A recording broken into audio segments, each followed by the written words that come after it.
Welcome back to News USA. It is January 4th, 2021. It's Monday, I believe.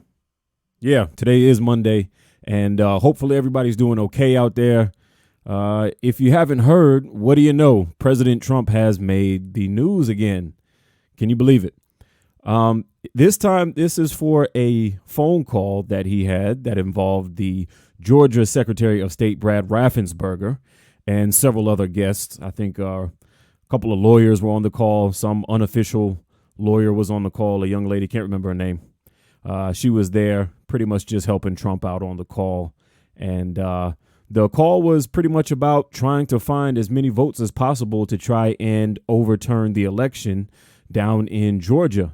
Now, I think it's being reported that there were several other calls made to other states as well, but this one just happened to be the one that was recorded, and this is the one that is floating around out here on the internet. And I've listened to the entire call. I think it was just over an hour. I listened to everything in the call. The media is pretty much portraying it as if President Trump was demanding that these folks find votes and turn the election over. I don't see it that way. I know what he was doing. What he was doing, it didn't sound right, but I don't think he was demanding. If you ask me, it seemed like he was whining. It seemed like he was, more begging than demanding.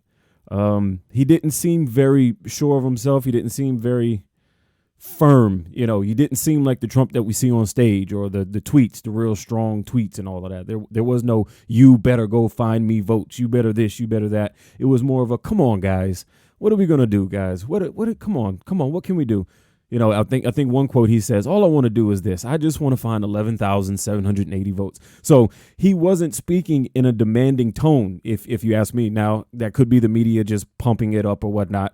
But I didn't see, if you're a strong Trump guy, if this is your hero, don't listen to it. Because in my opinion, he doesn't sound very strong. He doesn't sound very, he sounds very weak. He sounds like he's just trying to get someone to do his bidding.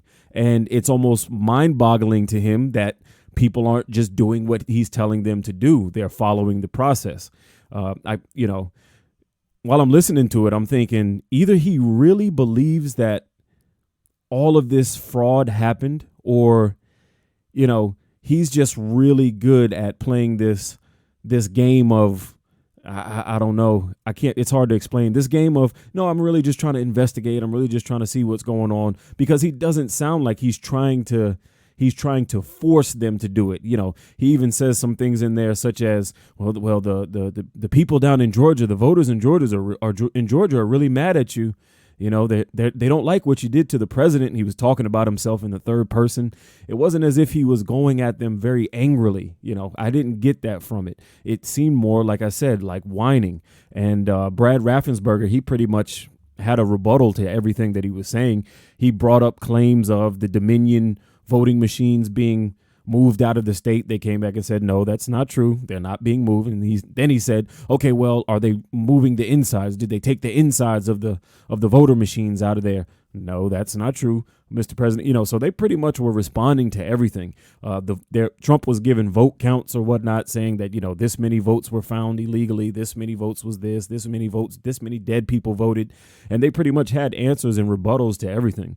And they brought up a good point, Raffensperger and his side of the house, that is, when they said, the hand recount that they did, I think they did it twice, a hand recount. It was pretty much even with the voter machine. So the voter machines were spot on just about with the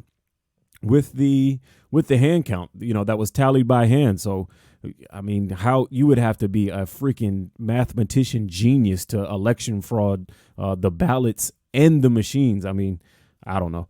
But yeah, I think it was agreed upon that they are going to have another meeting to just show their evidence that there was no real voter fraud. I think they said that it was going to be within the first 24 hours or 48 hours following the call. But all in all, the media is saying that this could be some potential, litigation. In the future, there could be some type of charges filed against him. I doubt it. My opinion, I doubt it. I don't think that Joe Biden is going to do anything. I don't think he has the heart to go after Trump to try to put him in jail.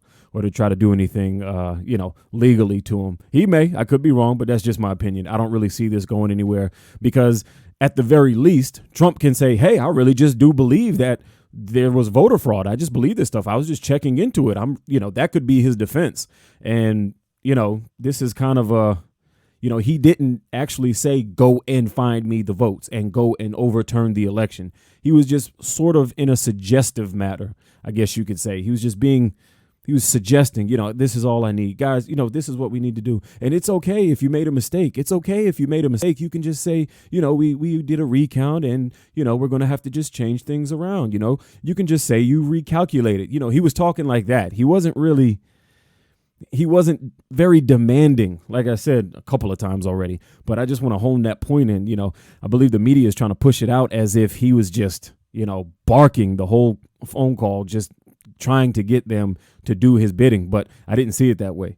I saw it as him more so just trying to get someone to give him what he wants, like a kid who, the screaming and fussing is done and now they're pleading, But I don't know. I just had a different take on it, wanted to weigh in on it.